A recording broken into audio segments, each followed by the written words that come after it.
Welcome, Bastronauts. This is Teal's Bass Galaxy, an endless dimension of fishing legends and degenerates connecting through raw, real, in-person conversations and stories. No, this is not your average fishing podcast. There's no rules, there's no limits. 3, 2, 1, blast off.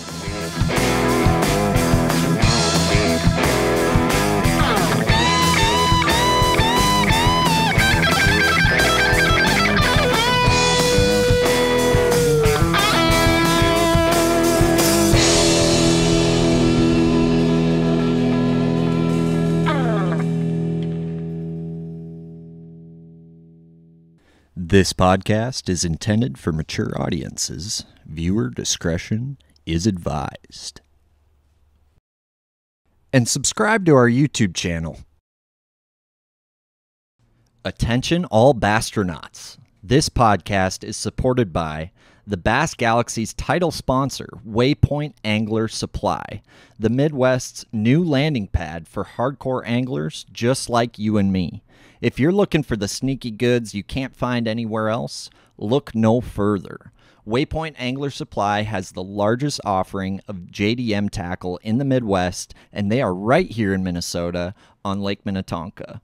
This is truly a place every bass fisherman in Minnesota needs to visit because we finally have a tackle shop in the state that's as dreamy as the ones you find down south. And the staff at Waypoint Angler Supply understands the various needs of us anglers, which is why you'll find the selection there so enticing. Ross and the folks at Waypoint Angler Supply are passionate about carrying the right stuff, providing an authentic customer experience, and they listen to the anglers. And it doesn't end at JDM baits. They stock all the top U.S. brands, as well as local Minnesota brands like Vocelka Fishing and Customs, Arsenal Fishing, Bait Lab Custom Swim Baits, All Terrain Tackle, Bagley Northland, Outcast Tackle, and more. So stop into their store on Lake Minnetonka or visit their website, waypointanglersupply.com. That's waypointanglersupply.com. Use the code GALAXY2401 to save 20% on your next tackle binge. The Bass Galaxy is also supported by Vocelka Fishing and Customs, Supreme Lending, Dream Team, Lake Country Insurance Services, My Wedge Motor Support, just north of Memphis, Barbecue and Catering. Thank you. I mean, that's cool. I mean, that's a good-looking moon there. That's pretty badass, really. Holy shit, that thing's floating. Yeah. Son. Yeah, dude. Dude, I believe in aliens and all that shit. Oh. So don't even get me going to all that stuff. Please. I ain't never seen one, man. But I might trust You know, we asked Brian New about aliens. It was almost like he was going to come unglued on you. No, Littner was What do you- worse. Littner was worse. You don't believe it? No, I've asked neither of them. first two pros we interviewed. I asked them if they believe in aliens. They both said no. They both said they believe in Bigfoot more than aliens. Oh, that's the stupidest thing I ever heard. Yeah. I guarantee you there's something else out there. How isn't there, dude? How isn't there? Listen, this is. I don't even want to get into it. I've watched every damn documentary you ever dream of. I mean, I'm not crazy about it, but I mean, you think Bob Lazar's lying? You're freaking out. That guy's on point. He was there. He done it. He's seen him. That is like some of the more fascinating Rogan believes his ass, dude.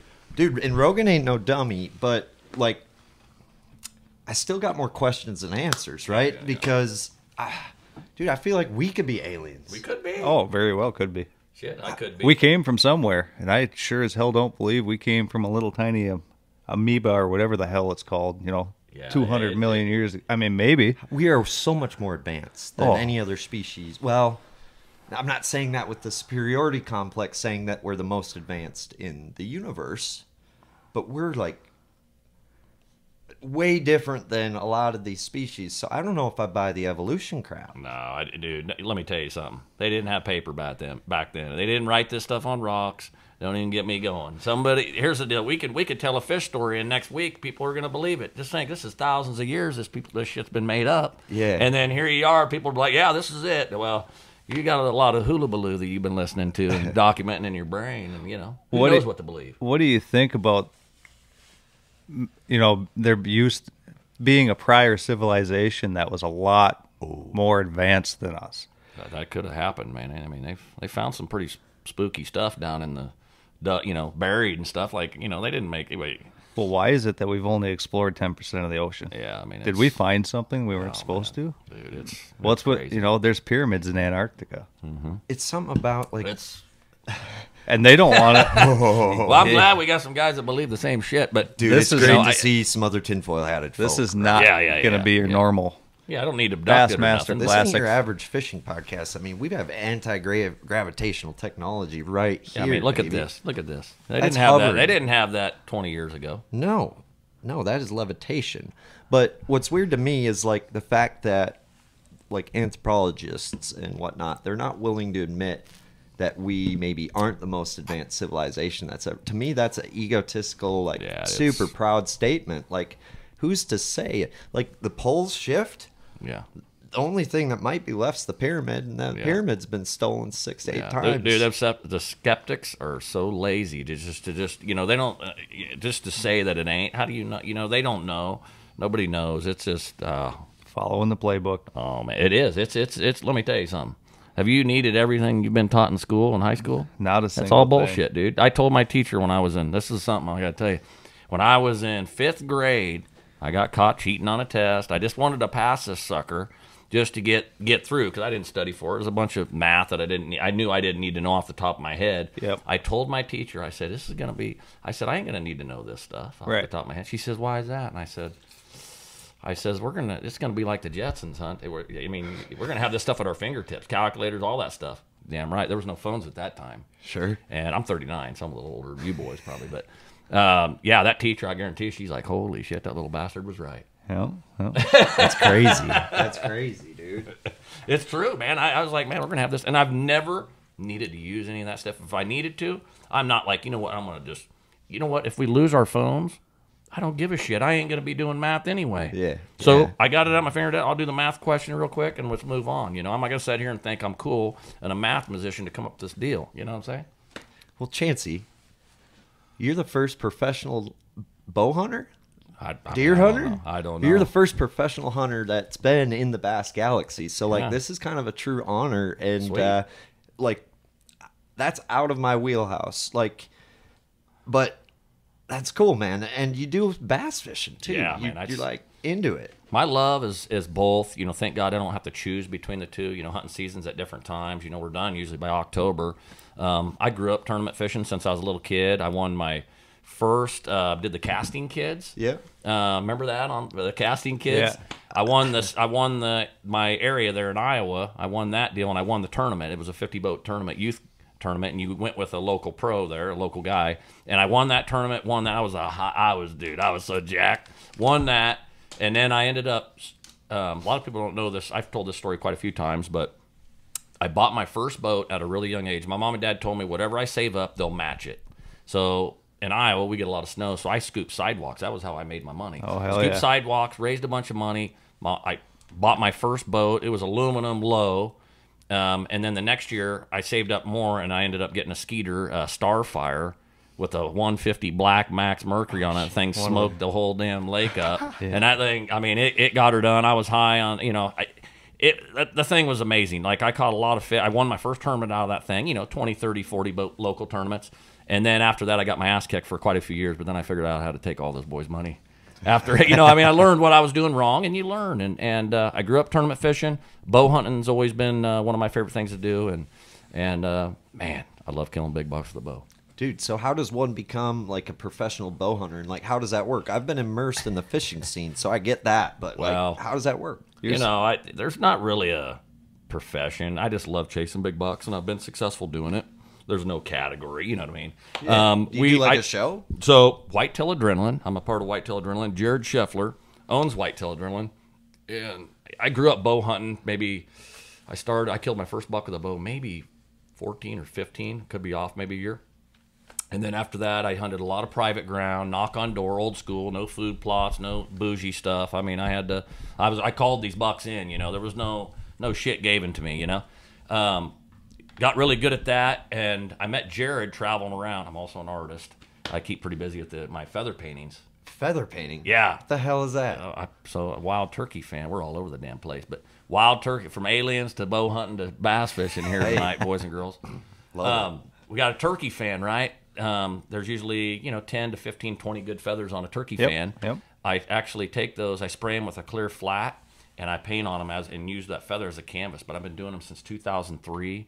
Been doing it full time since 2010, man. I get an order to 2 a day, and people love them, man. How much does one of them run? They're a range from $275 to $375, depending on what you want. I paint people's dogs, bucks, everything. You can check them out on my Instagram, Chancy Walters. I don't have a website. Everything I sell is from Instagram, social media.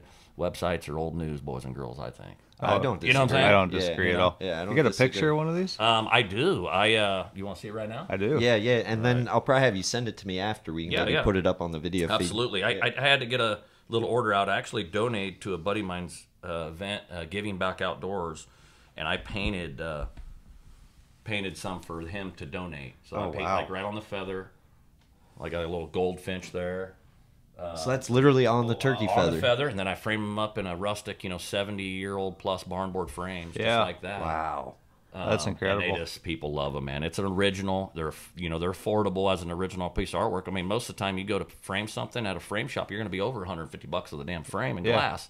This, you're getting artwork. I can pop them out pretty quick, but canvases are my real passion. But they cost a lot more money for people, and these are affordable. So my sister's an art teacher, and are you kidding me? You got a little art talent too?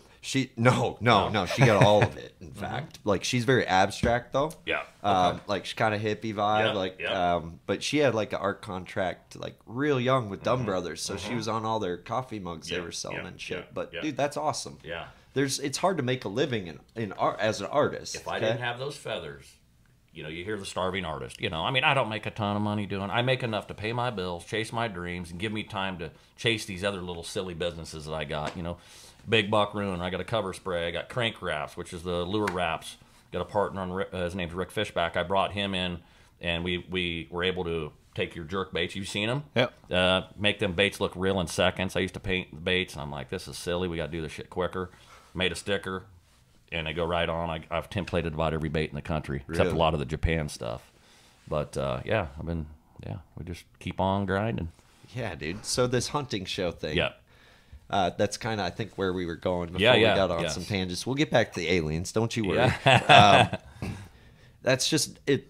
To me, a hunting show is difficult, like fishing shows. That's something I pursued out of college, and like the overhead to be on television and have a network contract was I couldn't believe the dollars and cents and the overhead that went into that. Like, walk me through that. How many camera guys? Like, what does it all take to put that together? I do want to say, so Jared, I don't do nothing, but he throws the best cameraman in the world on me, and we go kill big deer on the ground. I have it easy. Jared is he's the brain behind this. I've been doing it with him for about 8 years. He said he talked me into it. I lost a lot of public or private ground. I just got sick of it. Had guys, putting tree stands right next to mine, and it's just like, this ain't fun no more. So I slid to the. He talked me in. He's like, Chance. He says, "Are you ready?" And I was like, "Let's do it." And anyway, he's put the best cameraman behind me, Matt Zanell and TC.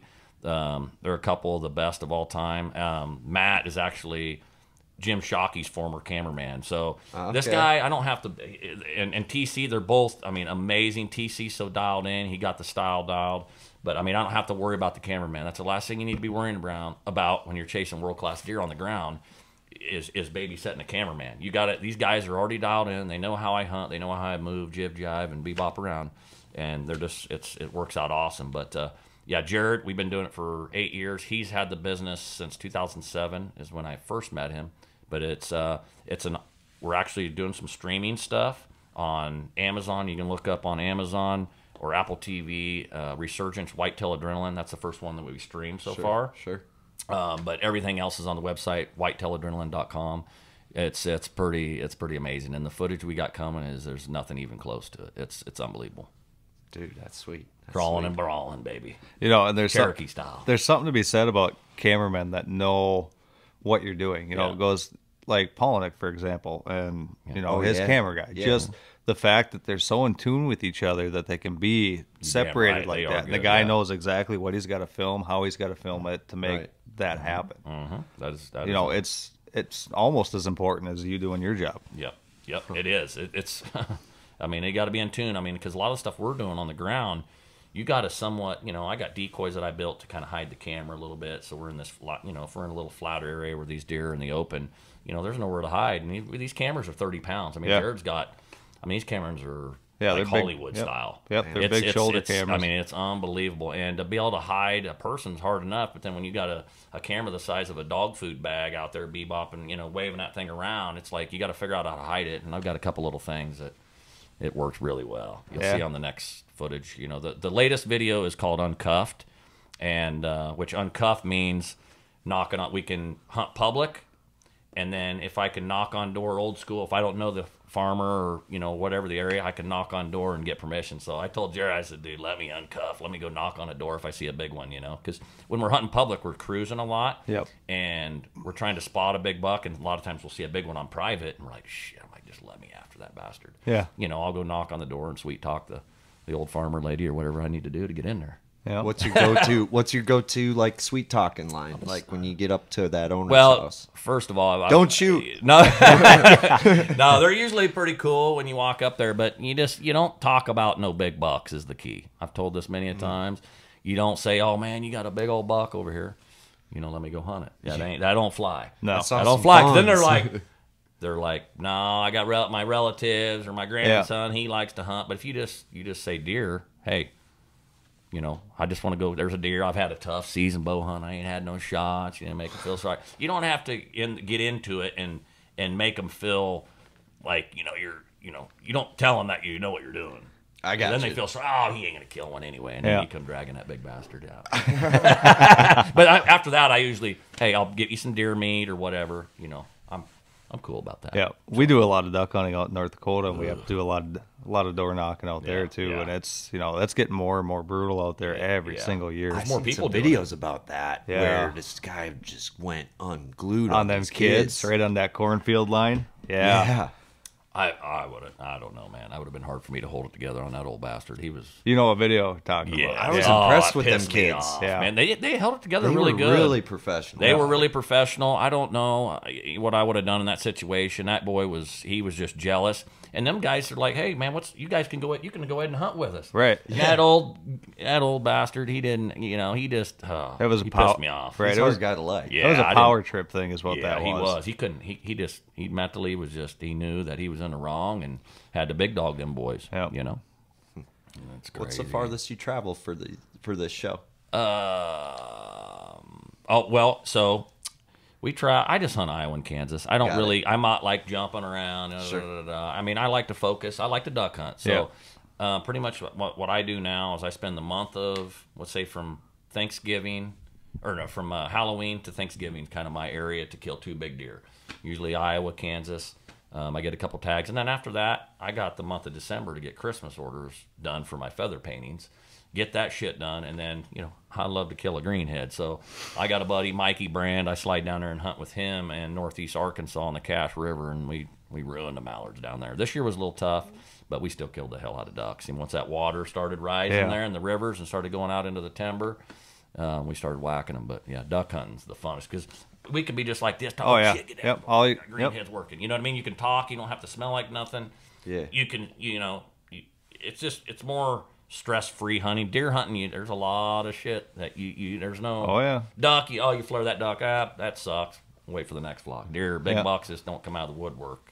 No, sure, no, they're way smarter than that. Yeah, they are.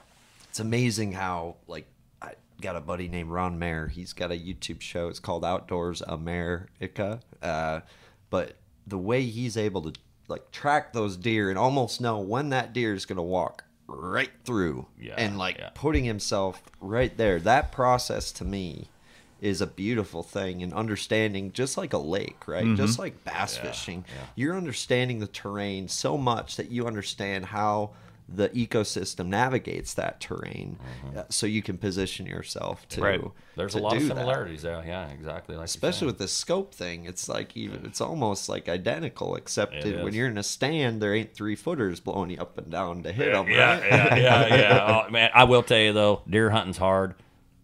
Competing at the opens level or your elites or whatever, another level than killing big bucks. That is the hard, one of the hardest things. I'm going to say probably golf's right there. I don't know. I don't play a lot of golf. I'm not real good. I thought I was, but I play against guys and they're like, you suck, so I believe them. You know what I mean? They make you look bad. Right. But yeah, bass fishing, dude. I thought hopping into these opens, this is going to be my 4th full season doing all 9. And I'll tell you, I thought it was going to be a lot easier, and I've been humbled. My ass is humbled. I mean, I thought, I've had my chances. There's been 2 seasons where I look back, not saying, oh, man, I had one there, and, I didn't get visual stuff. I had my chance to make it already. But it didn't happen. There's so many variables, and the guys that, I don't know if I'll ever make it, but I'm trying like hell, and you ain't going to make it if you don't try. Right. And this, I've had the most, I'm going to tell you, I'm going to talk about this, the most horrible streak of all time. I've never thought, I have been doing the worst of anybody in these things lately, and it's not that I'm like, man, I don't know, I don't know what the fish are doing. I'm on them. It's just I'm not making those key adjustments. I'm looking at the damn clock now. I've always been that positive person where I'll shake off a lost fish and just keep going and grind. Now it's like there's so much pressure. There's so many people that that help me get there. I just want to do so good for them, and then when it ain't working right, man, you just get so spun out, dude. And it's so tough. I got to break this somehow. Or else it's just a waste of time doing that game. You got to be able to shake a fish off if you lose it. And these lakes that we fish, they're so damn beat to hell, and it's so hard to get a bite. You got 4 days of practice. You shake a fish off, on a community style spot where fish just naturally get and stage, and then you got 20 other guys that come in there, catch one, shake one off, move. That spot's burnt to hell by the time the tournament starts. Yep. So you got to get on the most amazing milk run of all time. One here, one there, and just have things go your way, too. It ain't like the old days where you could just, boom, okay, there's about 30 of them there on the side scan, slide up, boom, start loading the boat. It ain't like that. These boys, those schools are never the same. It's more who has the best milk run and makes the best decisions throughout the day. That's how I look at it. It's getting tough, man. Right. Yeah, it's a tough game, man. I got a lot of respect for you going and swinging the bat. You can't hit the ball if you don't swing the bat, dude. And it's hard to put yourself out there, and it's hard to stop caring about something that you care so much about. Man. But it seems like I don't understand how, like we just talked to Wesley Gore. That dude is the most carefree. Oh man, dude. Yeah, that's how you got to be, though, man. Probably. I've been worried about it too much. Right, he says, yeah, no big deal, probably.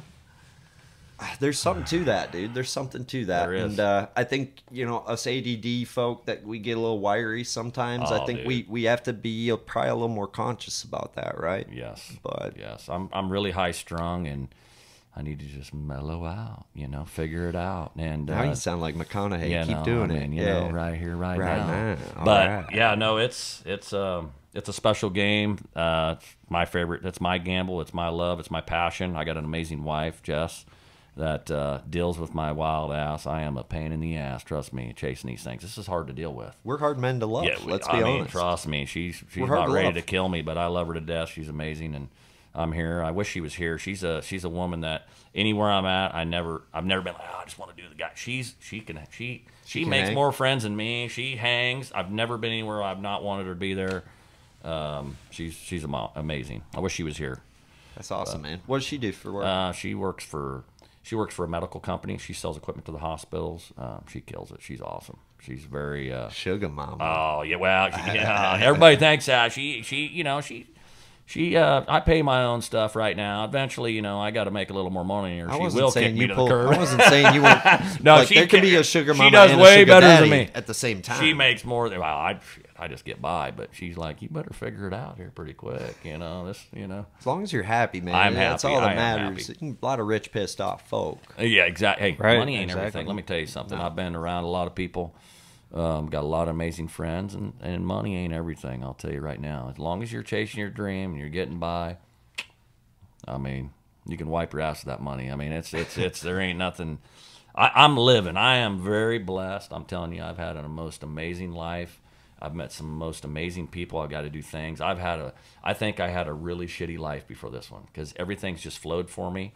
I look back and I'm like, God, dude, I'm blessed, man. I mean, a lot of people are blessed. You know what I'm saying? You guys are probably blessed. But few people acknowledge it. Oh, dude. Very few people. Dude, I'm very humble with that. I need to be in the moment more. That's a hard thing to do. Enjoying the ride. That's some of the best advice I got is like, I know you want to get there, but don't forget to enjoy the ride. And that is such a good, like, life's short, man. Life's short. Well, at least this one. Yeah, my wife tells me it all the time. You just need to just calm down, have fun again, be positive. And I've caught myself, man. I'm doing this more so stressed, and it's not about having fun like I used to. You know what I mean? Yeah. And I was telling, hey, this is a good thing to talk about, and I'll tell you, in these opens, when I'm fishing these, you're not catching a bunch of fish. You know, I'm gone 100 days a year. And when you're pre-fishing, you know, you might catch one here and there, you know, and you shake one off, keep moving. You're not sitting there and catching fish. So I've been, you know, for the last 3 years, when I'm back home, I'm getting work done. I'm not practicing and, you know, still fishing like I need to be. You know, I got to make things, I got to paint these damn turkey feather paintings, you know. But when I get back, I need to be, you know, make some time to go fish and catch, because I've caught myself here the last year or so, I'm a little rusty on just being in tune with catching fish. You know what I mean? I'm more patterning fish is what I've been doing the last few years, and I'm not catching a ton. And these lakes are so hard anyway and beat up that you're not catching a shit ton anyway. Right. You know what I'm saying? Yep. So just catching fish, like Ben Milliken. He moved from Nebraska. He went down. The damn kid fishes every day. He's not there for no reason. He trained like a damn athlete, NFL football player to be where he's at. The kid's he's trained himself to be good and put himself in position. It's amazing. That shit ain't luck. No. He's come up and fished against me in a couple different tournaments up home, and I could tell that he had really good potential. And let me tell you something. He moved from Nebraska and slid down there to Texas, and he's dialed in better than, you know, most people that thought they were. Do you think you spread yourself like too thin then? Like you're good at a lot of things, so it's tough to give one of those up. I'm telling you, man, that's. I am not that way. Hey, you boys are. You know, I got a lot of friends and that are really successful, and they tell me the same stuff. You need to, you know, be good at one thing. I mean, I want to kill big bucks. I want to kill ducks. I want to, you know, someday make the Bassmaster Classic somehow, some way. You know, it's all our dreams, you know. But you're not going to make it if you don't put yourself in position to do it. And I'm doing what I can.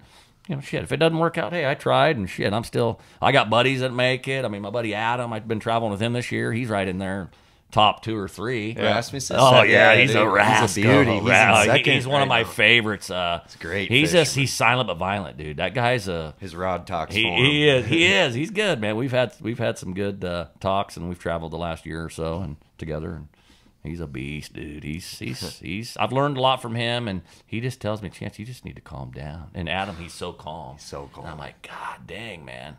I just need to calm down, maybe. It's easier said than done. It is. Dude, that's crazy. So, are you doing mostly bow hunting then? Yeah, bow hunting. I don't really gun hunt no more. I mean, in my younger days. What's your setup? My bow? Yeah, what are you running? You're gonna laugh. I don't even know exactly what bow I shoot. Jared, he bought me a new bow. He takes care of me on the bow and makes sure I got good arrows. He's like a wizard with that shit. So guess what? I know how to kill shit. He's like a wizard with the bow setups and all that. So I let him stress out about that. Oh, okay, sir. I shoot the Silver Flames by Grizzly. Okay. The 2-blade XLs. Yeah. They got the big cut. I don't use them out of my my compound, but I shoot the Hoyt. It's the XR maybe 7 or something. Yep. It's bad. I mean, that bow's slick as shit. I got a buddy of mine. He told me, he says, and he's sponsored by Matthews, which that's what I've used them all. They're all badass bows. If there's a bow made today, they're good. All good. You ever fuck with a longbow? So Jared shoots a longbow. He's longbow, straight up Cherokee. I like that. Yeah. No, so Jared, you'll love Jared's videos. I actually filmed him kill probably the biggest typical ever taken with a longbow. Yeah, on public too. Oh no and shit. And before that, you wouldn't believe, man. We had B-1 bombers flying over our ass right before we got in position to kill this deer. The first time I ever seen them big old black B-1 bomber, it was this. I'm like, this is spooky. Something's gonna happen, you know. Middle of nowhere in Kansas. Yeah. But yeah, I filmed him. He shoots a longbow. I've dabbled with his, and it's instinctual. I mean, I can hit the target, snap shooting, and I could be good at it if that was my thing. And right now, I'm getting in a position to kill a big buck. It's a bow. maybe down the road, maybe it'll turn me on enough to throw the compound away and just focus on the longbow. But that's Jared's thing. I don't really care. It's a whole nother animal. I started shooting longbow a couple of years ago, and it's been confirmed. Aliens from another planet have landed on Earth. Sources say there's been 2 confirmed landing points for these extraterrestrial beings, one being Japan, and also, unexpectedly, in Minnesota at Waypoint Angler Supply, a local tackle shop on Lake Minnetonka. With the ever-expanding universe, it's no surprise that there are other planets out there that also share our love for the sport of bass fishing. And to Earth's surprise, this latest visit came from extraterrestrial fishermen light years away and many innovations ahead when it comes to fishing equipment. Some hypothesize these beings came from the planet of Naboo, matching up with Mayan folklore dating back thousands of years with fishing equipment ahead of their time. It has been confirmed they left things never seen before by an Earth-born bass. Waypoint Angler Supply is the premier space station in the bass galaxy and has tackle that could previously only be found in Japan or the planet of Naboo.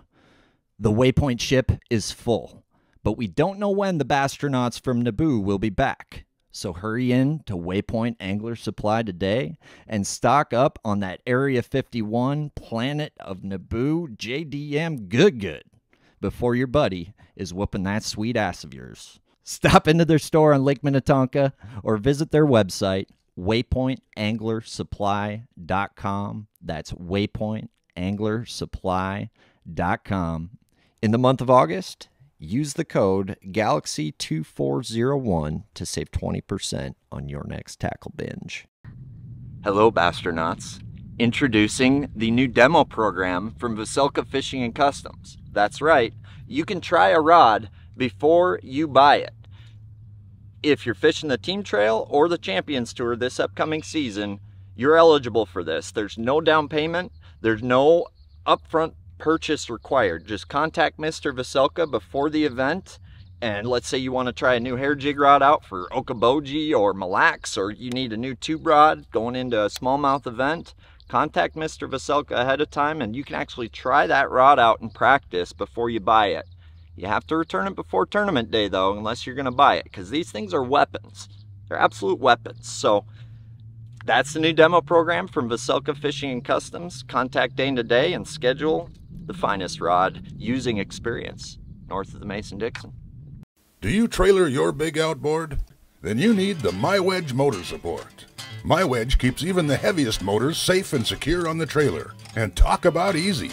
Up with the motor, on with the MyWedge, back down, ready to roll. And MyWedge is built to last. It won't rot, it won't split, it won't fail. Guaranteed.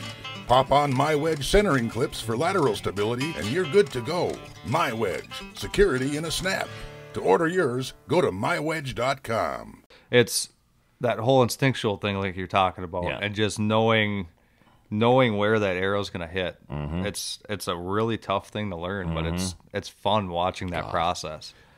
Yeah. I listened to a Rogan podcast, and I'm not a hunter, right? But it was super fascinating, like that archery target shooting deal, how like they aim less. Yeah, and they hit the more it you better. Focus on it, the worse you're gonna be. That was mind blowing. Yeah, it's weird how a body works. The mind and that connection with point and shoot. You know, a lot of them guys. You know, some guys come up here, but a lot of them are just. I mean, my buddy Jared, he's got some shit coming that nobody's ever even shot deer this way. That we got on film. It's gonna blow minds. It's medieval Game of Thrones shit gonna be going down. Like I'm talking. I mean, I don't even want to spill the beans, but. In the next 2 years, we got some stuff coming with the footage. It's going to blow your hair back. Well, who is that? That's spear hunting. That's Tim Wells. Yeah, Tim Wells. He's a wild sucker. Yeah, did you see that that video of him? I'm pretty sure it was him that got. Oh, he stuck his own self, right? Well, that happened a couple years ago. Yeah, spear in the leg, no big deal. Yeah, but he Plaxico burst himself. He had a sow and 2 cubs come in and stay under his tree for almost 18 hours. Oh, so he was stuck in this tree for that long. I think I seen a couple clips of it. I need to watch that. Is that on YouTube? I believe so. It's yeah, got to be. Dude, I think I've seen it on Facebook. But yeah, I mean, did you see the one where he's laying in the cow tank? Yeah, he's sitting in there in the water tank, and he's sitting there with his blow dart. He's an ornery bastard. Yeah. He's just having fun. Yeah, blowgun would be fun. I wouldn't mind fucking with a blowgun. It had little broadheads on that sucker. He double lung that sucker. Yep. What was it? A damn aoudad or something, or a sheep? I don't know. My tournament partner, he just bought a blowgun. He's seen Tim Wells using it, and he's forest. He's tearing up the rabbits. Really? He is, dude. He is downing rabbits left and right with that. I have damn thing. blowgun training. Them spitballs that I used to shoot in high school. Oh my god! Shit. I was a 2-time national spitballing champion there. Shit, bud. I was a thing back then. That shit, you don't fly no more. You'd be thrown in jail for thinking it's a gun or something stupid. Yeah, no shit. Yeah, for sure. That's shit they're teaching our kids now. But speaking of kids, you got kids? I don't. I've been sponsored by Trojan my whole life. Oh, dude, that's wonderful. That's wonderful. That's magic. No, we're planning on maybe thinking about it. I'm 39 and Jess is 38.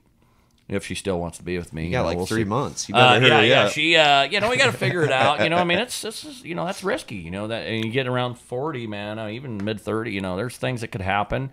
I mean, she's an amazing woman. I mean, whatever she wants to do, I'm going to make the decision, let her make the decision. Well, I'll let you guys figure that out, but I want to name your kid. I want to name your kid. That's all I want. What would you, I would name him Longbow Walters. Longbow Walters. Well, or her. It would work either way. You know what we thought about? If I do have a boy, Wiley Walters. Ooh. That's a rascally Wiley Walters. Yeah, that's right. That is a rascally But I don't know. They might I don't know. But we've talked about that, and that's kind of a funny one. I might get a lot of hell from that. But well, we can cut that. That's a good. I think it's a good name. Wiley. He'd be an ornery. That's an ornery little bastard. Yeah. You have to keep him in check, but totally. That's a phone call from the police station. At least a few Wiley times. Walters is coming in. Yeah, no, he's a little bastard. I'll make sure he's trained. Picture that on a wanted sign, almost. Billy the Kid shit. Yeah. Well, I wish it was those type of days sometimes. Man. Back old Young Guns, bud. Shit. Dude, I like them old westerns. That Wider, Tombstone. Oh, yeah. Yeah. But you mentioned you must have had it real rough in a past life. Oh, yeah. I probably have because I'm living a good one right now. So do you think that we've been here before, or that we've lived a life before? That I don't know. Well, I think it could be. I mean, there ain't nobody on this damn planet that knows what they're talking about. I don't disagree. You know what I'm saying? Like, you're telling me, who did you talk? You know what I mean? These people that think they know, they've listened to somebody else that they don't have a fucking clue what they're talking about. Yeah, dude. 100%. So it's like, who knows? I mean, I could see us being reborn. Boom, boom. Who knows how it works? I mean, people are getting born all the time, and people are dying. Something you gotta shake out here. Yeah. What happens there? I mean, God, it's so spooky to think about, man. Just to know, I bet we're way the hell off on what people think. Yeah. That's the spookiest part. People think it'd probably blow people's mind. They would freak out. I'm not going to get into religion, but dude, it would blow your mind. That ain't it. No, that ain't it. You think it's spooky to think about that. I respect all religions, but whatever you but believe. I do like so what I don't like about certain religions is that they don't allow people to explore and ask questions. And it almost and then it's like, well, if this one's right, then why is this one's wrong? So to me, religion is like, it could be, I don't have the answers, right? But religion could be just simply the misunderstanding of God. It is. I think it is, man. I think everybody's, I mean, who knows, man? I believe in God, just so everybody knows. I don't want to be that person saying anything about, because I haven't read into it enough to be. I don't want to be that skeptic. I've Christian. There ain't none of this. When I don't, I haven't read into it. And no, I'm not been educated enough about it to really. Well, I believe in God, and I like to think I have Christian values. Yes. Like, is that that's like I don't think anybody could be too pissed at me about that. Hey, somebody's out there blessing my ass to do all the things, amazing things, and people that. Things I've got to do. I mean, it's just unbelievable. I'm telling you, if I died tomorrow, I've had a hell of a run, dude. Yeah. I've lived amazing life. I ain't made no classic or won an open or anything like that. Which those are all things that would be pinnacles of what I want to do. But man, I've lived. I mean, whatever. That shit'll come if it comes.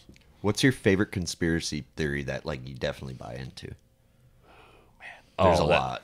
The Roswell. The Roswell incident. That shit went down. That was a bunch of crooked rascals. Have you guys watched I just watched this a little bit the podcast, the series, the Blue Book.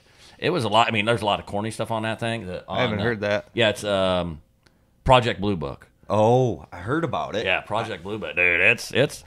I've watched enough stuff. When I'm painting, I got the damn YouTube going, and I've listened to it all. And I know bullshit when when you see somebody and they're talking like that Bob Lazar, and he's talking, dude, that dude is not lying. No, and dude. let me tell you something.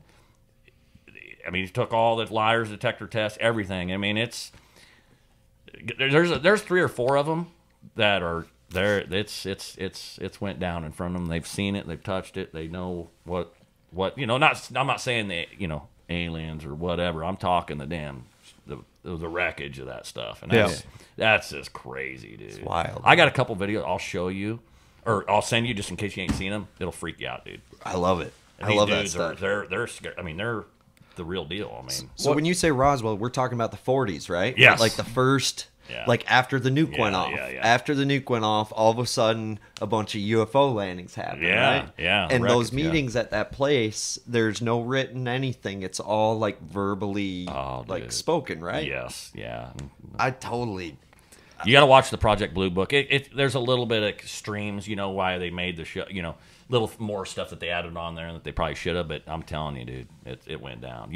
There's people that I just believe, everybody can believe whatever they want, but the people that were there that held some of the stuff, and they're like, there was never been anything made like this, and they confiscated it from them. And there's a lady, I mean, she's bawling talking about it. Like her dad brought it in there. The what do you call the Men in Black came in, the guy, those type of people. Came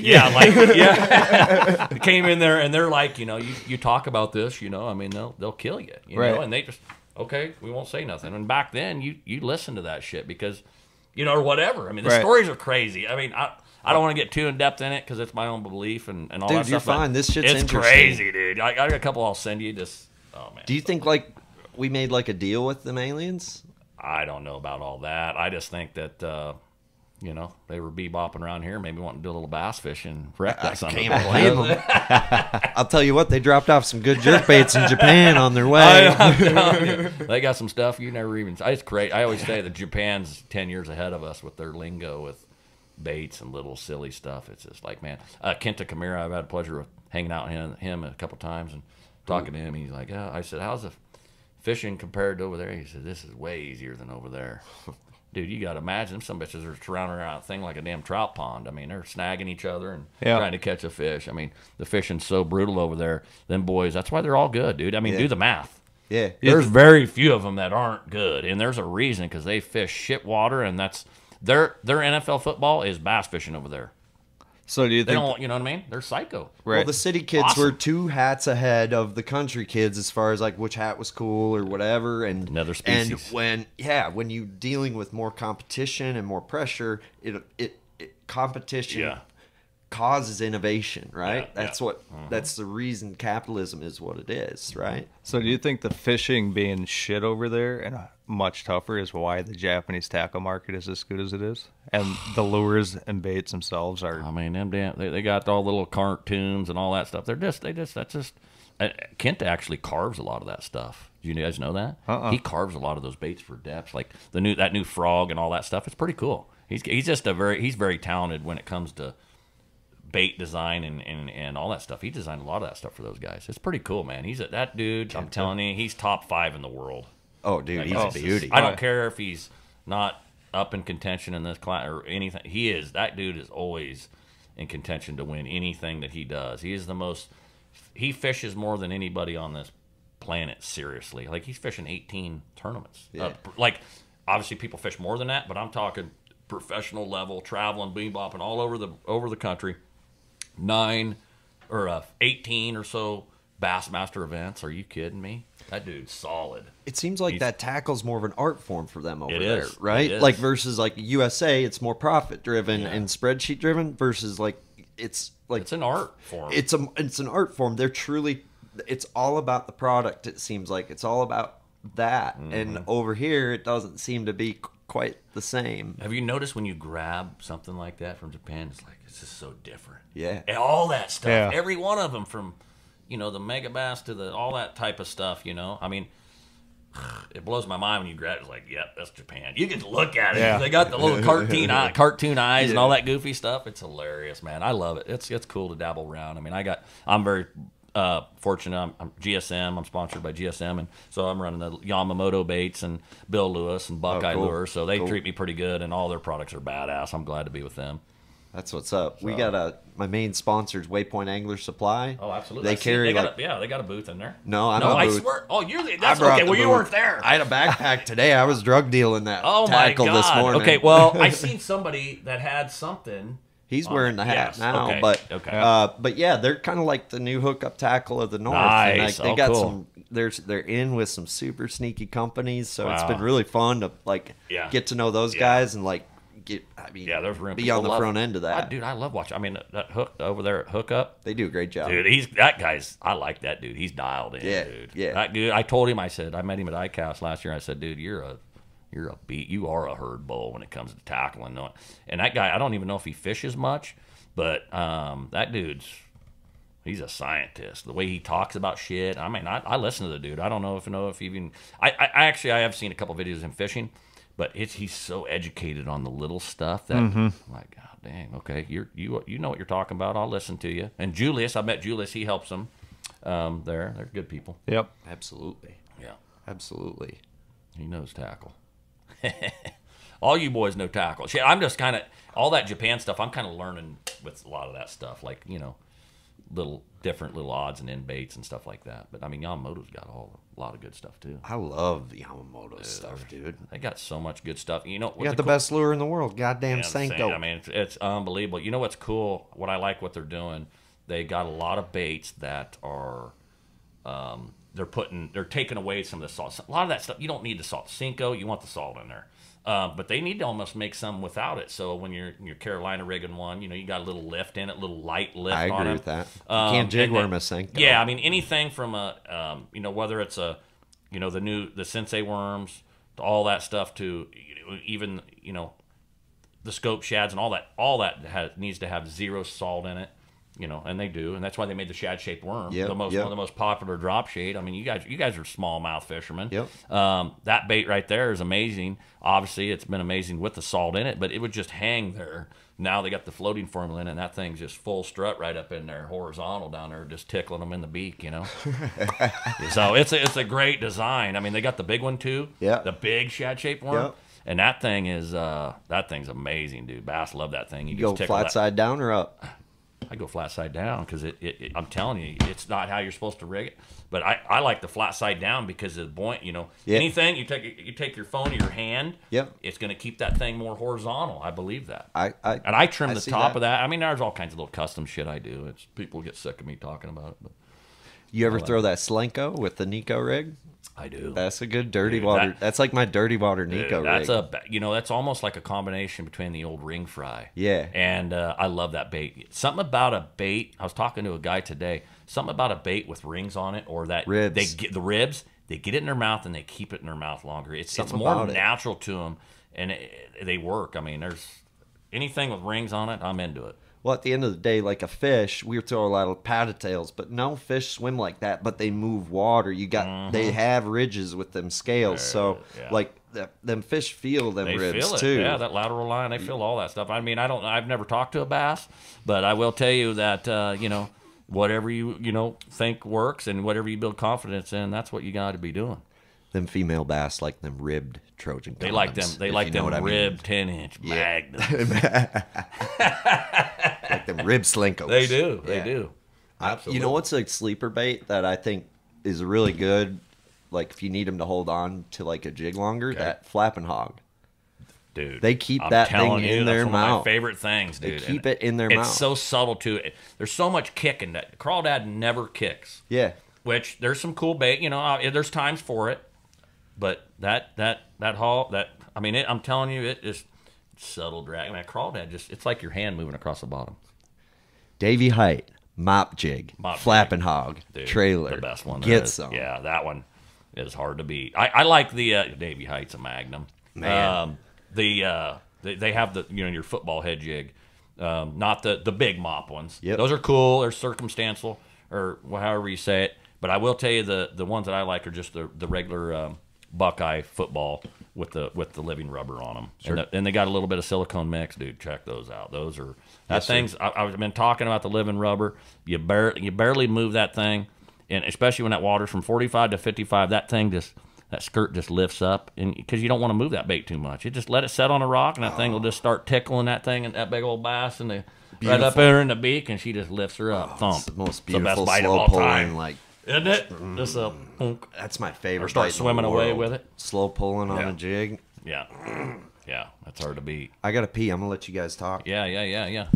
So you do a little bow hunting too, huh? What's your where's your area? What do you like to do? You do public? You like private? What's your deal? Well, we just moved down to Missouri a month ago. My parents own a few acres there. So. You did tell me that. Yep. So we're last year, both my dad and my brother shot pretty decent bucks, both of them. Well, you met my buddy Rick Fishback. I did. That's a great connection, dude. Yeah. That dude's I think he's dude, that dude's a high-end dude, man. He's one of the best fishermen in the Lake of the Ozark in the Missouri area. That guy, he makes a living fishing around there. He's what so I hear, good. yeah. And I learned a lot from him in my younger stages of, a couple things with side scan and hummingbird and stuff, and dude, he got me dialed in, and I just started dominating around home. Yeah. He told me, he said, Chance, don't tell anybody else. But he was one of the first guys side scanning. Okay. Yep.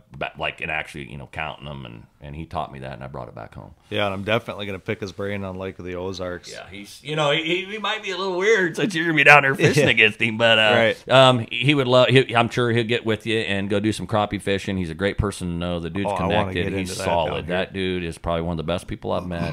He's my partner in crank wraps. As soon as I met him, so I come up with the idea of crank wraps, these lure wraps that fit the baits. And I was like, man, I need somebody to kind of do this with me. He's like, Chance, I would love to do it.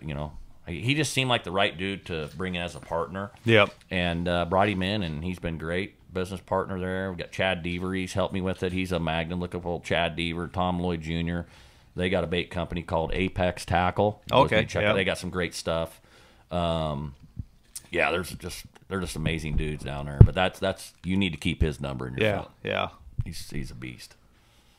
Ricky Fishback, and that's the baddest ass name for all time. He's going to probably fish a couple of the opens with me next year. Fucking Magnum. He is a herd bull Magnum. I mean, Ricky Tricky Fishback, get it done. Fishback attack is what I call him. He's solid. He's dangerous. He's always in contention to win any tournament from Palmy, Stockton, Lake of the Ozarks, all that stuff down there. That Palmy, that lake, you drive past that's got my interest peaked, all that timber. That's a sexy lake. What lake is that? Pomme de Terre. Pomme de Terre. Yeah, Missouri. Where is that? Yeah, dude, I've seen that lake. It's intriguing. Yeah, you drive across them two bridges on them couple. A lot of 20. It takes there, I think, most of the time, I've never fished it, but just with him, I've never tournament fished. I ain't going down there fishing against him. 20, you just be donating money for me. I mean, 22 to 27 pounds in there every time. It's just, he cracks them in there. And there's guys that literally just, there's no way that he's catching them that good, and they'll follow his ass around in the boat and just scrap their whole day just to make sure. And he's catching them, and they're like, oh shit, he is catching them. Right. It ain't no made up shit, So after we left earlier, me and Teal were in the elevator on the way up here, and I asked him if he knew him, because I know I've heard. Who did you ask? I asked Aaron if he knew him, because I know I've heard that name before, and I just couldn't remember where. Yeah. Now I remember. So I was talking to a couple guys at the access to Lake of the Ozarks. Yeah. Would have been early December when I was down, or it was actually over Christmas when I was down here visiting my parents before we moved down. And they were talking about him. And I said, he shows up, you just load up, go home. Yeah. It's that he's deadly, dude. That's some Pat Schlapper stuff. Yeah. That's how Pat Schlapper was in Wisconsin. Hey, I met Pat, so this is hilarious. I got to tell you this story. So I've dabbled with a couple BFLs, and I was like, man, they had the what the heck did they call it? Major League. Remember when what's his name was putting that on? Shade. Jason Shade. Yeah.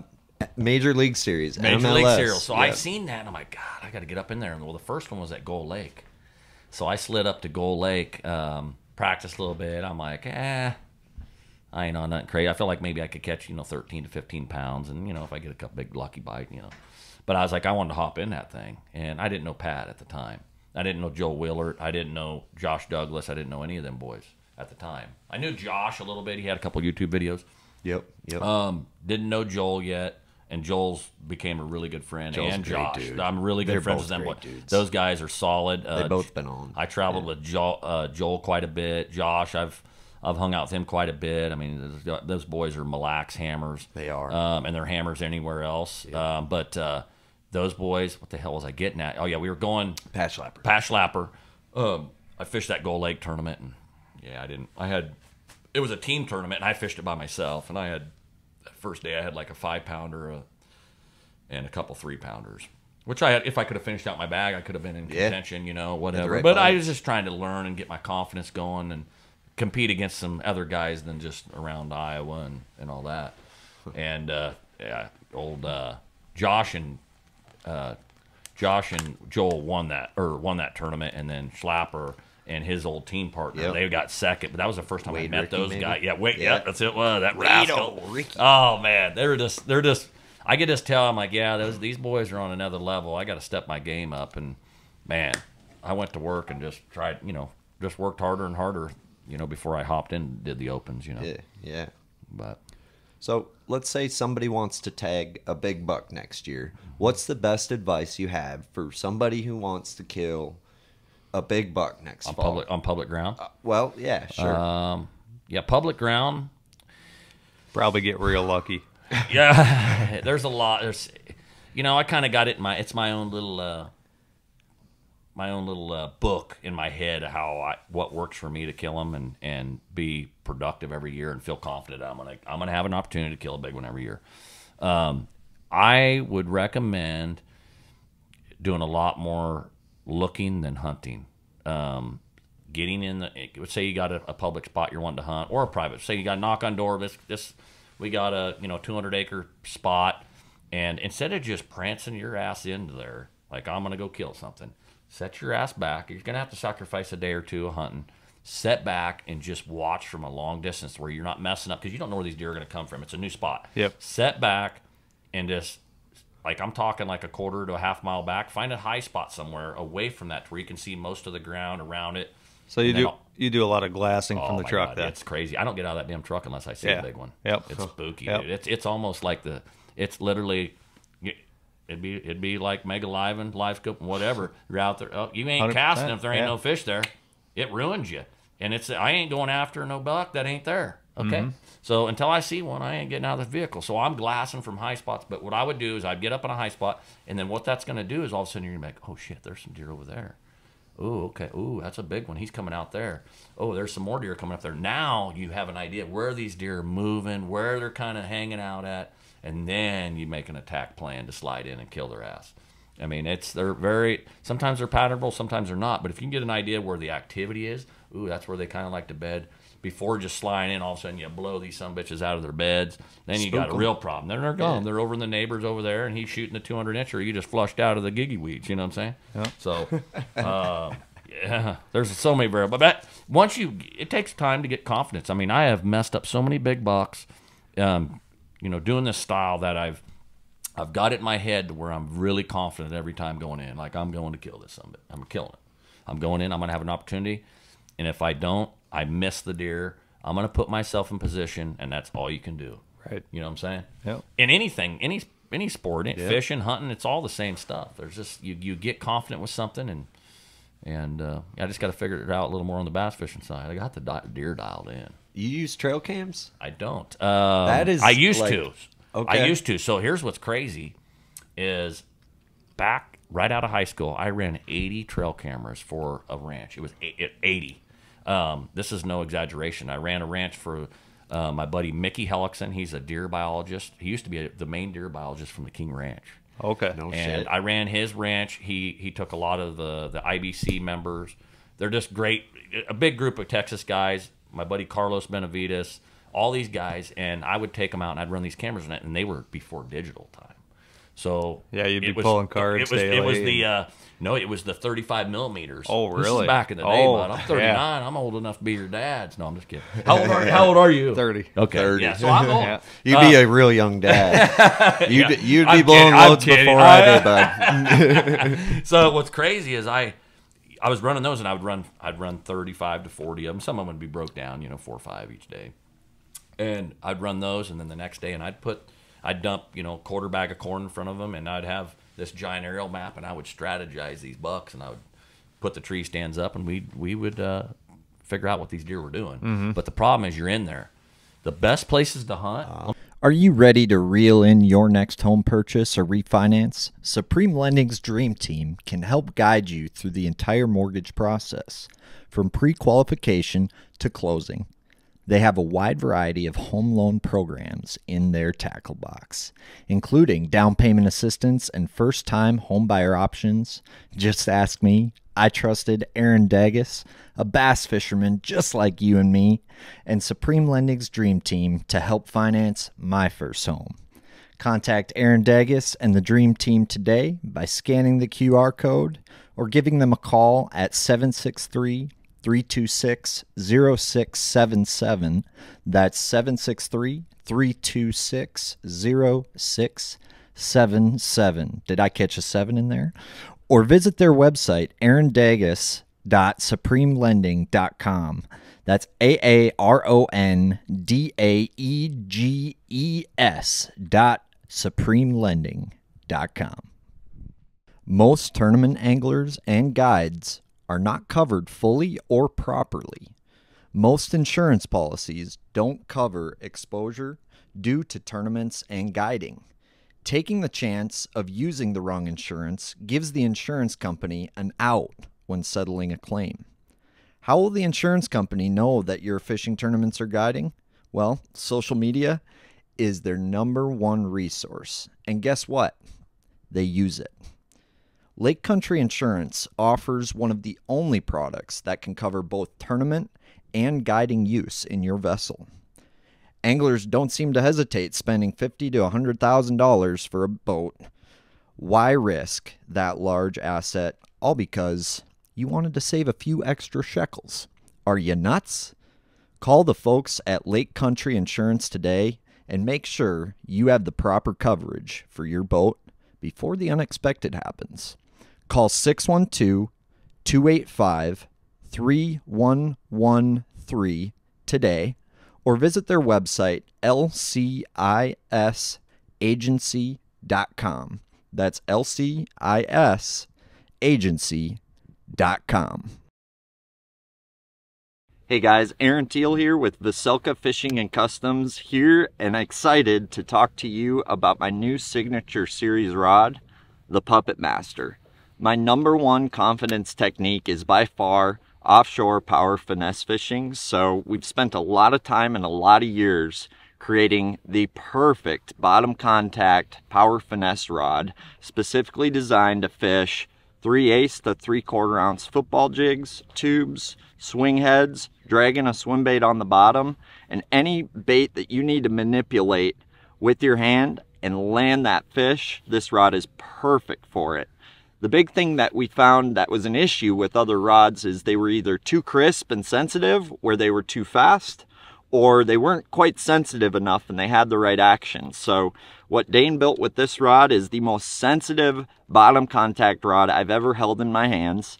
But the big thing is, on long cast, it's got the power to drive that hook home, but more importantly, it's got a parabolic action that's going to bend deep down in the rod to make sure that, let's say, football jig or goby tube isn't popping that smallmouth's mouth open and keeping that bait in the back of their head where it belongs, allowing you to have increased leverage and landing more bass. You're going to have to pry this rod from my cold dead hands. This is the Puppet Master. You can find it on VocelkaFishing.com or at Waypoint Angler Supply. Check them out. Let me tell you, there's so many, man, I ain't having no deer on my prop. Cause you know why? Because you're jungle gymming it. You're going in there, you're jacking it. Deer don't like people. I say this all the time. The best places to hunt, guess where they would be? A damn refuge.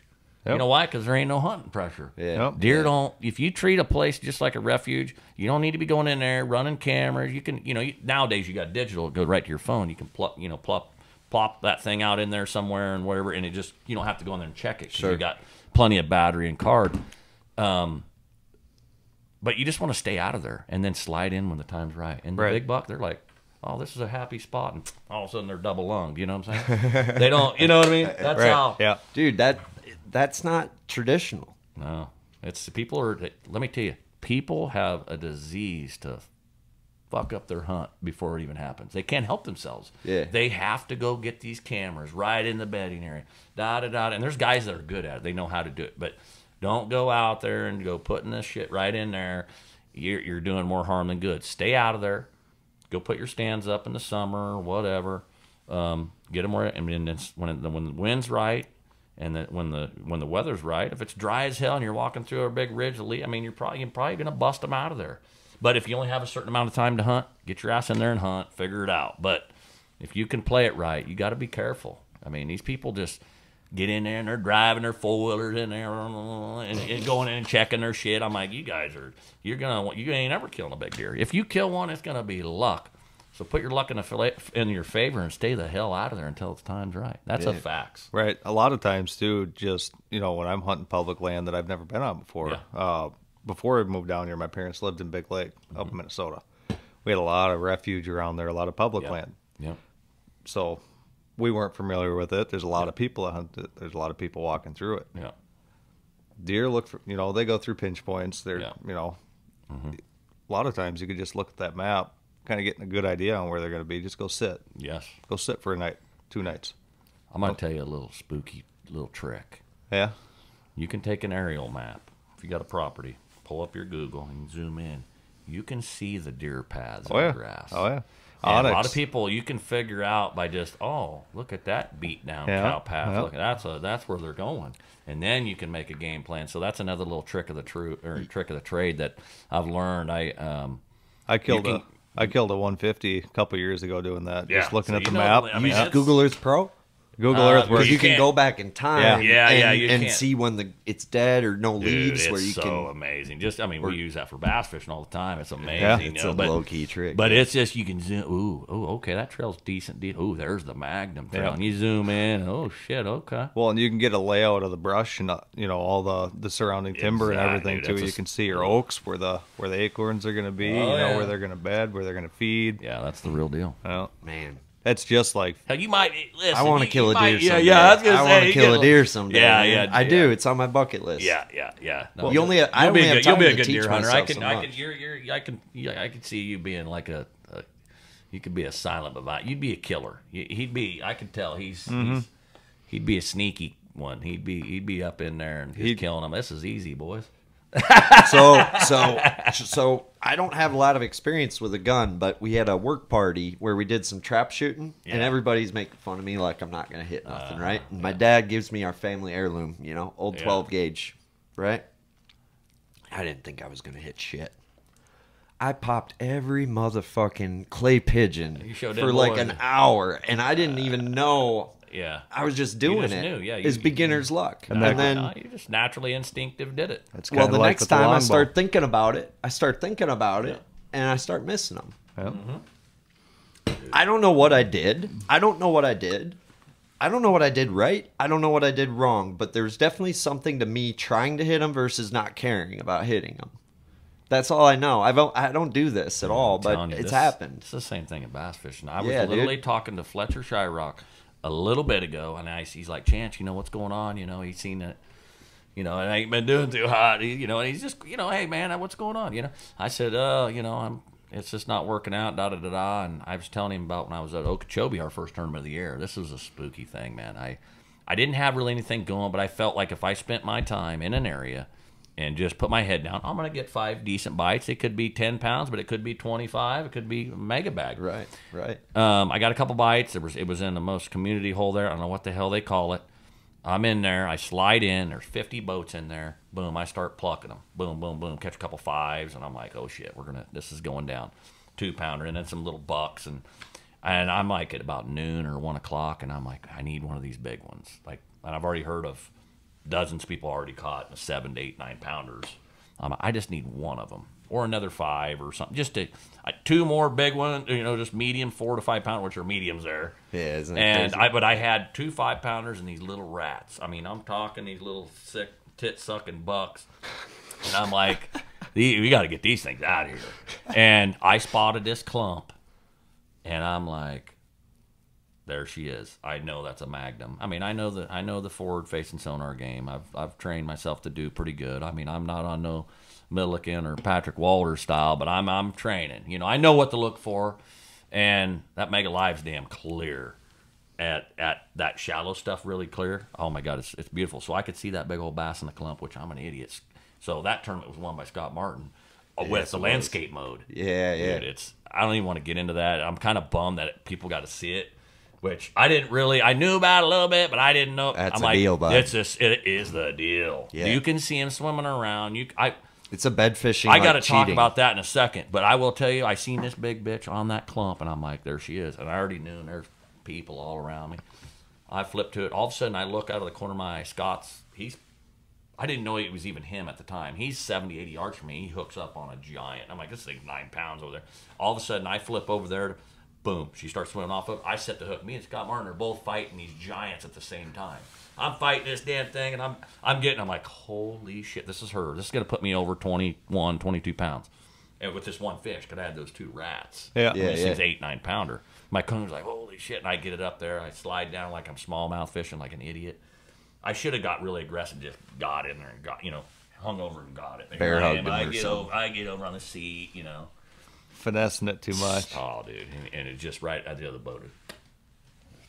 Dove. It ruined me. That ruined me. I'm like, oh, my God, that was the one I need. It's hard to come back from that. That is like, because you know that, well, it's like deer hunting. You get one opportunity. Yeah, but I was telling Fletcher, I said, dude, I was thinking the whole time I'm gonna lose this thing. Oh my God, and it was like I was all panic mode. I'm like, I've never been that way. What the hell? Somebody slapped me, and he's like, dude, it's a spooky thing. When you start thinking about losing one, you lose them bastards. Dude, have you noticed that? It's that's one of them things. I got a story about that. I don't think anybody's figured out how to get out of that mindset when that happens. No. What do you do when that hits? Mille Lacs Championship, fishing the Classic Bass Champions Tour. Can't use a net. Every fish counts. Yep. I'm having a tough day, and I got a spot. It's always good in the afternoon for big ones, and there was some there. I pull up, I line up on that spine. I throw my foot, or it was a 1/2 ounce tube first, and I hook into one, and it's a giant, like well over 6 pounds, and I had lost fish hand landing them in the morning. They weren't really eating that good in the morning, and I had lost 4 or 5 bass right by the boat, like trying to hand land them. So I had like zero confidence hand landing fish. I'm using 16-pound fluorocarbon, 7.3 medium heavy Puppet Master rod, and I'm like, I start freaking out as it's coming up, right? I boat flip it. Try to boat flip it. It gets up, and the gill's over the gunnel, and my hook breaks in half. Jesus. Gone. There's a camera guy. He has it all on camera.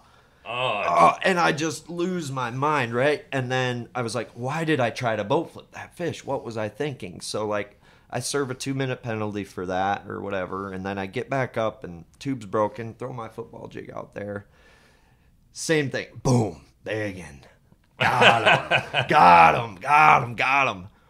I panic and boat flip the fucker and barely get it in, and my line snaps. Oh my! And it ended up being big fish of the tournament, right? 5 3/4. I lost one way bigger than that the cast before. On a big boulder, they were kind of. No, it's like a subtle little spine out in Egypt, like isolated deal, like super isolated. Had this spot to myself, like. Beauty.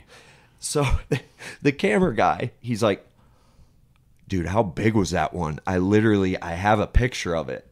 So it's probably bigger than one. So Christmas that year, I'm opening presents, and my mom's like, got you something really cool. And it's a coffee mug. And on that mug is a picture of the tube flying and that smallmouth just sitting over the deck. So yeah, I have that fucking memory on a coffee mug in my kitchen. Like, Jesus. Mom, whoa. But anyway, that's awesome. Well, yeah. But that sucks in a moment. Well, you don't think straight in those moments. No, I was done. My co-angler, he said, dude, what the hell just happened? Scotty and Mark were lifting his 9-pound. I'm like, oh my God. It was a bad moment because, that was my first day opens this year. Yeah, I'm like, I need that fish to motivate me. Big time. Momentum. I feel so horrible for Drew Cook. Come in that late, just didn't have it organized just right on his on his timing and with the weather and I mean that right there, like, you know, he had a little tougher day today, lost a couple, he said, but man, that would have, by just getting in there and having that 18 pounds, would have put him in the top 3. He would have been. I know Drew. I've hung out with him quite a few times. Amazing person. There's no way you can. I mean, that's hard. That for him to go out today and to be able to rock and roll and catch a big bag. That right there is just in your head all day long. That I got 13 now and I could have had 18. I feel horrible for him, man. I was sick to my stomach when I heard that shit. You heard of Jocko Willink? Jocko? Yes. Yeah, like there's a thing he put out that I think is super helpful, like for those situations, right? When something bad happens to you, you immediately look up and you say, "Good." Oh yes, good. My wife sent me that shit. Good. Good. Yeah. And I watched a video on Kevin Van Dam and how when he loses one, first thing he says, "That's all right. Now we can catch the bigger one." And he turns that negative into a positive immediately. That has been life-changing for me since that smallmouth situation and like positivity. Like it's all up here, bud, right? It's all up here, and we're mental basket cases, and if you can control your mind, you can control your destiny. Yeah, you're right, man. And I'm still learning to control my mind. Yeah, no, I got the answer. I'm just not there yet. Yeah. No, my wife sent that to me. She sent that to me last year when I've had about a year and a half of here. It's been horrible. I mean, it's just, but here's the deal. I know what I can do. I know I'm good enough to be there. That's what you got to believe in. But like, I'm not like, lying out of my ass. I train, I put myself in position and train. If you ain't fishing at home and winning a lot, you have no chance in hell coming there and fishing against these boys. Oh, for sure. You know what I'm saying? It's another level. It is. So at home, until I was winning quite a few, there wasn't even a thought in my head. Because if you're at your home lake and it's hard to be able to really realistically put yourself in that position. And, I thought I knew what I was doing, and I still think I do, but if you ain't skilled and you don't have your mental game on point to be in the top 10 in that level, shit, dude, it's almost a waste of time. Right. It's hard. You know what I'm saying? Like, it's the hardest thing ever and most addicting. It is. You want success so bad in the fishing game. It's just, and then when you're not, it's just, it pisses me off. It makes me want it more. That's good, because when those losses stop adding wood on the fire is when you need to stop doing it, because that's like failure is motivation. Yeah. The most successful people have failed more times than you. They swung the bat more times than you, than me and everybody else. So yeah, I got to tell you a quickie. So my first open was on Grand Lake here. No kidding. I had my wife. So my wife, I was fishing tournaments, and she was my girlfriend at the time. She's like, "Why don't you try fishing some bigger stuff?" And it's always been in my mind. I was like, yeah, I want to. I'm just like, it was a big jump for me. I didn't have the sponsors, a lot more money than, and all that stuff. I figured I'd do it sometime, but I was like, well, the last one is on Grand Lake, and it's too late to get in that thing, and da-da-da. I didn't know exactly the lingo and when I needed to be booked in there. Well, the next day, I'm at the house, and she's like, well, you better get your shit ready. You're fishing the Open. And I said, excuse me? She says, yeah, I got you registered in the Open. I said, what? Holy shit. Oh, yeah, he was. And I'm like, oh, my God. Holy shit. And I'm just like, holy fuck, this is my time. Okay, I got to figure it out. So I started scrambling around, started planning for this tournament. I was like, she was amazing. That was my jump to actually start chasing the bigger stuff. And she's like, just we'll figure it out. Well, she's like, I have to fish as a co-angler to be able to get in, because they had a certain amount where they had to have it. At that time, it was weird. Like, she had to be a co-angler to be able to have a spot. Link, yeah. And I'm like, she went and she fished her first Open there, but the first day I was sitting in 14th place my first day Open. No I'm shit. like, I'm like, this is shit's easy. I'm there with John Cox and Swindle and all them guys. I'm like, this is the most amazing thing in my life. These guys that I look up to, and I'm sitting there fishing against them. That's a fun-ass thing to do. That's great. It was my first time, and I'm like, holy shit, and I'm here hanging with them. I'm like, wow, and I didn't even fish real good. I thought, well, the week before I fished a BFL, and I got a check in that just to train for the Open, which is a problem. I kind of beat my areas up. I got you. And Yeah, but anyway, that was a pretty cool moment. Well, the next day, I didn't catch a damn bass. The next day, I'm like, shit. I've done that. Well, I've done that a few times, but I've been in the top 10 maybe a half a dozen times or so, and in the opens, and then I mess it up the next day. Hey. So I'm a one-day warrior. There's a lot of guys that we've talked about. It's just that, you do one good one day, and then you suck one day. I need to put two together one of these days. And see, we don't have a lot of multi-day events up where I'm from, so I think I would struggle with that because you're conditioning yourself that first day, and then, like, if you don't fish a lot of multi-day events, you don't, like, you feel like you can go do that same thing again, zero right? trained that my whole life. Never, they were all single-day tournaments. Right. And so it's all new to me, man. That's another level itself. That's another science project to deal with right there. It's a constant evolution. But speaking of co-anglers, I heard that Novak guy who is pretty dominant angler up in our parts. That kid is he's a special angler, man. I knew it the first time he was in my boat. I'm like, he's got what it takes to do some amazing things. He's a good stick.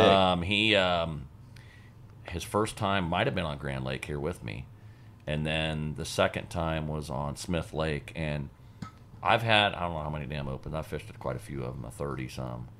And I've had at least 5 guys that lost the winning fish out of my boat to win.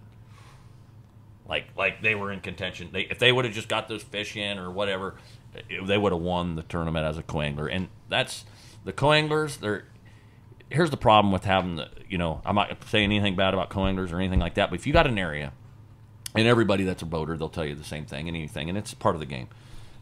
You got a spot where they are, and you want to go through there and get the active fish quick, and then come back and pluck them, and then fine tune it, and get them. Not if Novak's in the back. Not if he's in the back. Not if he's in the back. Not if Gary's in the back. None of those beasts. They will pluck you dry. They will take your wallet out of your front pocket, and you won't know it.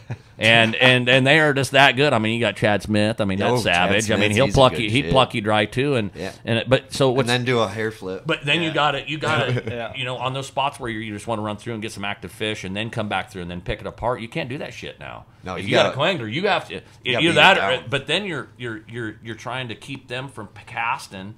So you're positioning a boat. Now you're not paying attention on what you're doing. You're paying attention on the boat. It's a cluster. There's so many levels of being successful as an open angler. Dude, like, as a you got, those pros have so much on the line, and, like, standing in the back, I would almost just say, just tell me when and where I can cast, dude. Like, that's how I would co. Right, there's been a couple times to it. There's been a couple times I'm like, do not cast there. See that right there? There's a brush pile there. Don't cast there. There's been a couple times where I'm like, God dang, I can't just, go ahead and cast there. This is not a team tournament. Yeah. But I've had maybe 2 of them that were co-anglers that were a pain in the ass that I just wanted to, tomahawk and throw like a yard dart out of my boat. But like, you got your Novak, like, he's amazing. I learned stuff from that kid. Yeah. There's a lot of talented people that get in there, and I've made so many friends co-anglers. So there's goods and bads about it, but more goods than bad. Right. Absolutely. Hey, how much time do we got? I want to be respectful. I don't know what time you got. There's 8:30. We're in a 5th dimension right now. Yeah, maybe another 10 minutes or something, and then we'll get on them lime scooters and bebop down over to the next giddy up. Yeah, what's going on tonight, Mr. Duncan? Luke, he's a headliner tonight. I don't know. Yeah, he might be. I can't wait. I'm proud to open up for Luke Duncan. I'm cool with that. I met Luke through Brad Knight. Okay. I stayed at Brad Knight's house and met Luke and became friends with him now. And he's got a little deal going on, and I want to go make a. He's like, you coming? And I want to make sure I make a present, which is going to be going on for a while. We're good. Well, dude, I appreciate you taking the time. I want to be super respectful of that. Nah, shit, I flock shoot, man. I'll do this, do that. Let's try to do it all, which is another little problem of mine. I like to do it all. I don't think it's a problem. Yeah, dude, he's rocking the double 6 shooter every day. I like that. I'd be a young gun warrior, dude. I would have went in there. So as like a young entrepreneur right now, like, I feel like I'm at the highest stress level of my life, but I'm the happiest I've ever been in a weird way. Like, I'm not. Like, I'm as poor as I've ever been. Mm-hmm. I'm as happy as I've ever been. Yeah. And I've never been busier. Yes. And, like, I have a tendency to obsess about something so much. Like, I'm a carbureted engine, but, like, once you get me started, I will, like, go till I burn myself out. Yeah. How do you manage that, like, that balance, because balance is not in my vocabulary. Yeah, I'm not a professional person to be, asking questions for me. But every person's different. I think you're doing awesome with this stuff. I mean, I don't know 100% all the details exactly what it goes into doing a podcast and doing that. But guess what? You don't have to answer to nobody. You do what you love to do. If you don't like doing it, don't do it. You're not doing this because you don't want to do it. You're doing it because you want to do it. You enjoy it. You like talking to people. You like learning things.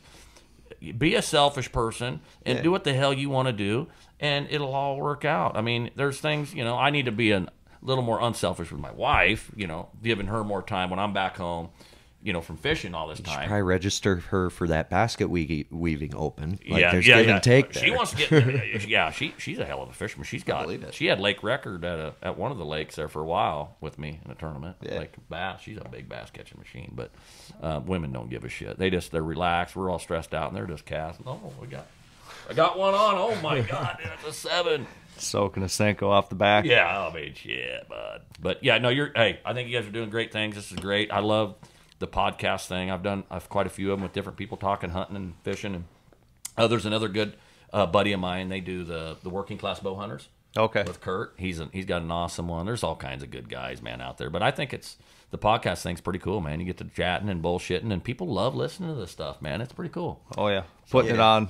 I'm a big Rogan fan, right? Yes. So for me, it's I like fish. I wanted fishing podcasts, right? But I found that Rogan was a little easier to listen to, and I like how they you can get so diverse with it. So I mean, by no means am I a Joe Rogan, but I wanted kind of a no rules, no bullshit. No, just you damn right. Raw fishing podcast. Yeah. So we're not canceled yet. That's the good news. No, they ain't gonna cancel. I think the cancel culture is kind of going away, dude. Yeah, it's starting to die off a little bit. Yeah, people are starting to I think we can say gay now. I mean, there's nothing wrong with it. Yeah, I mean, they chose to do that. They want to do that, so let them do that. I respect it, dude. Whatever. More chicks for us. That's right. That's right. Yeah. Yeah, dude. It's a numbers thing for me. That's right. I think there should be more of them. Yeah. So what do you do when you're driving tournaments? You got a 14, 16-hour drive. What's your thing? You know what? I got that little magnet. I put my phone up on there. I'll listen to me a little Pandora. I'm a Van Halen fan. Okay. I'll jam some Van Halen, a little Phil Collins, U2. I love all that, dude. I'm an 80s guy. Yeah, I'm a 70s guy. Really? That's good stuff, too. Don't be fooled. I'll jam. If I'm going to a lake and you think I am trying to study different. I'll watch I've watched every damn tournament on that lake, just to find in tune what plays there, what kind of weight, just so I can wrap my mind around it. And maybe that might be something that maybe hurts you sometimes too. Yep. But I mean, these places, these opens, I mean, shit, I'm going to places where I've never been.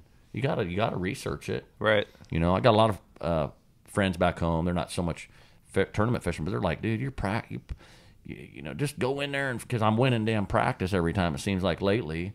And if I could just go in and just treat it like a practice, start fresh, I mean, I think I could do pretty good, because my practice has been stellar, spooky stuff. Man, if I could just have caught them, if I could keep going here, I mean, it's mega bags, and then tournament day, it's just like they're unseen, or I'm just almost like a weird, bad karma hitting me type of weird stuff, and I'm just like, this is just, it's blowing my mind, but it's all good. It's part of the ride. So yeah, I listen to fishing stuff. You sing your heart out. I'll bust a tune every once in a while. I mean, my sister's a hell of a singer. Yeah, she can sing. I mean, I'll bust a little karaoke every once in a while. Get a little buzz. What's your go-to karaoke song? Ooh. I got one. You know what? I don't really have a go-to, to tell you the truth. There's some more country stuff. I can't, what I mean? I kind of got a redneck voice, so you got that little twang in there. Yeah, I mean, we'll get up in there, boo, scoot, and boogie. But. Mine is I Love This Bar by Toby Keith. Nobody can be pissed at that song in a karaoke bar. Cheers to that old sack. Yeah, cheers for him. R.I.P. Toby. What a beast. Man, let's talk about a beast. I don't care who you are. Shania Twain comes on, you're going to town. Yeah, I mean, I love her. My buddies used to do a duet Party for Two. Always. Karaoke bar in Duluth. I was like, you want to be Billy or Shania tonight? I got a good, I got a good buddy, Tyler Farr. He's a friend of mine. I met him before he got famous, and he's been really successful. And he's good buddies with Luke Bryant and Luke Bryan and Jason Aldean. They have some hunting ground together and stuff. One of these times I'll have to figure out some time to go over and hang out with them guys. But that'd be right. I'm sure that's pretty cool, man. Dude, that is cool, man. That is nice cool. guys. But yeah, that's the only really famous singers that I know. But they're good dudes. Absolutely. Well, dude, this has been awesome. So you got the Opens this year. Yep. You got hunting shows. Yeah, we got. You're taking your wife to Cancun. I heard. We just came back from New Zealand. Oh shit. And Fiji. We just came back from our honeymoon. Yeah, it was. Hey guys, Gaff here with Waypoint Angler Supply. I'm hanging out here at our JDM wall. We got a large variety of product. Hold on. Hey guys, Gaff here with Waypoint Angler Supply. I'm just out here hanging out at our JDM wall with my buddy Teal, and we're going over some JDM product. We've got ourselves some Fish Arrow, some Duo Realis, Depths, and G-Crack, all for you. But it's not just the tackle that we've got. We've got ourselves some reels, some rods, all from Japan, some BFS stuff, all the good stuff that you're looking for from Japan that you can't find anywhere else. So swing on into Waypoint Angler Supply and get yourself stocked up. Teal's Bass Galaxy is now offering intergalactic merchandise. That's right. We got apparel now, baby.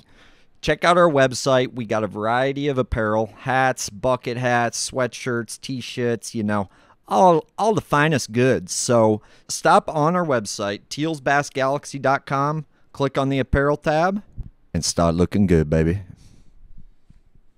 Trust me, it was an amazing trip. I wanted to, on a honeymoon, you have to keep fishing to a minimum, you know what I'm saying? Yeah. And I was, I wanted to chase them damn trout every 2 seconds, but we had an amazing time. It's hard to fit, I'm traveling somewhere like that and trying to fit everything you want in. It's still stressful. And, yeah. What's New Zealand Got to like? You have to figure out how to get there someday. It is... We got some really good deals on being able to get there. She had some friends there in New Zealand, so we were able to get there and save a lot of money. That place is every outdoorsman needs to visualize it, or get there and see that with their own eyes. It's amazing, dude. I've heard it's absolutely beautiful. I could go there for a month, daylight to dark, and chase trout on those rivers, dude. Yeah. They're amazing. Every 100 to 200 yards, there's another seam, and there's big old trouts. Just you can't see them, but they're just you work them things with a nymph or a dry fly, and dude, it's my favorite place I've ever been. Besides Alaska, but all the people are buying places for where the work isn't there something to that with New Zealand where all the rich people are they are flocking there because in the it's middle of nowhere, Australian people too. Why is that? Is it because it's the safest place when the world ends? Yeah, or something? I guess it's just a giant island. It's the middle of nowhere. I mean, it's God, that place is badass. You got to figure out how to get there. And then the reason we went to Fiji though too, it was on the way back, and that was more of the real honeymoon. Sure. The adventure was New Zealand. Mm-hmm. My wife planned it all. She's a badass. Cheers to that beautiful creature. Hey, cheers she to you, wife. Damn Renaissance. What's her name again? Jen. Jess. Jess. Yeah. Cheers to you, Jess. Yeah, I love you, honey. Sorry, I'm a pain in the ass. I don't know if you got sisters, but I hope they're as cool as you. She does Jess. got some beautiful sisters, but they're all taken now. Hey, I don't mess with taken ones. Yes. Nope. I like my sleeping. Yeah. Yeah, they're beauties. These look like fighting arms to you. These is negotiating arms. Hey, those are arm wrestling arms. Hey, thunder, dude, I don't got no muscle. Negotiations, That's baby. Right. That's right. it. You got leverage, bud. That's all you need. I got reach. I was a wrestler. You were a wrestler? The only sport I ever did in school was wrestling. I didn't think you were gay, dude. No. I was known for wrestling. That was just kind of the deal, and it was that was my sport. And cool, dude. Shit, yeah. Dude, how do people cut weight for that? That's not healthy. I was already so damn skinny that I just naturally from practice I'd lose weight. But yeah, it's sad. yeah, we're skinny bastards. Oh, yeah. It's all good. When am I gonna fill out? Did you fill out eventually? No, I wrestled. Yeah.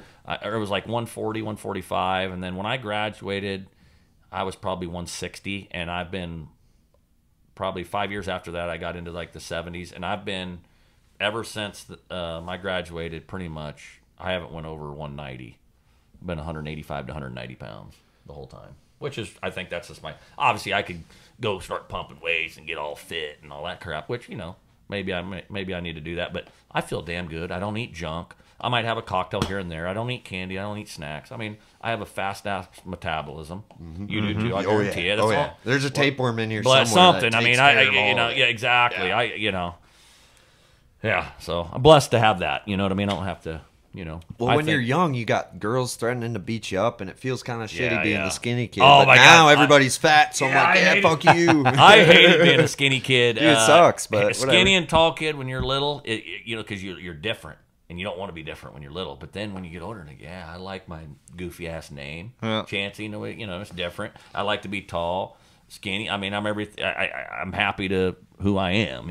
Yeah. So blessed. I think that's the key. Love yourself. Now you have to love yourself. Now, it's hard to do. Yeah, because we're full of flaws. I think you just got to take that and translate it to the boat now. That's right, boys. Let's do it. Hey, had a good time with you guys, dude. This is really fun. Bullshit. We'll do it again some other time, man.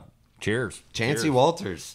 Shit, dude. All right. All right. So we'll go see the headliner now. You're going to teach me how to ride these lime fucking scooters, and let's get after it. Let's do it. All right. Let's go find us some Magnums, boys. Magnum Bush Latte, yeah. Teal's Bass Galaxy, checking in, checking out.